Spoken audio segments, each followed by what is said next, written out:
ustalarni uydan chiqarib yuborayotganlarni ko'p eshitamiz. Usta zo'r qilgan ishdi. Endi pulni olishga kelganda mana qilsam, nagili bermay qo'yganlar bor ekan. O'sha o'zga yurtda ishlayotgan, bizdan borib ish prorablik qilayotgan odam 3-4 ta bolalarni olib kelgan, ishlatgan. Katta ob'yomdagi ishni olgan, endi qilgandan keyin bolalarga to'laydigan pul katta bo'lib ketgan. Bermagan, uni bahona qildi. Qarg'ab kelishgan, uying kuysin deb. Uy kuyib ketdi.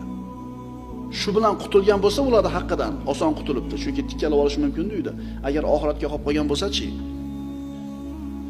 Shuning uchun uyda usta ishlayotgan boyvachchalar, odam ishlayotgan prorablar qilayotgan ishini haqqini beringlar.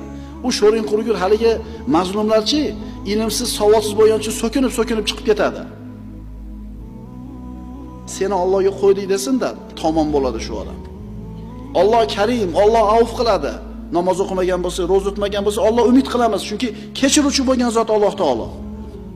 Ammo bandani haqqini yegan bo'lsangiz, Allohga qo'ydim seni desa, tamomsiz. Uzoqqa bormaysiz. 1 yil, 2 yil yaxshi, lekin albatta olasiz jazo. Aytdik-ku darsda boshida. Shunday gunohlar bor. Alloh taolo faqat oxiratda beradi jazosini. Shunday gunohlar bor, dunyoda ham beradi. Mana shu dunyoda ham beriladigan jazodan bittasi odamlarga zulm qilishlik.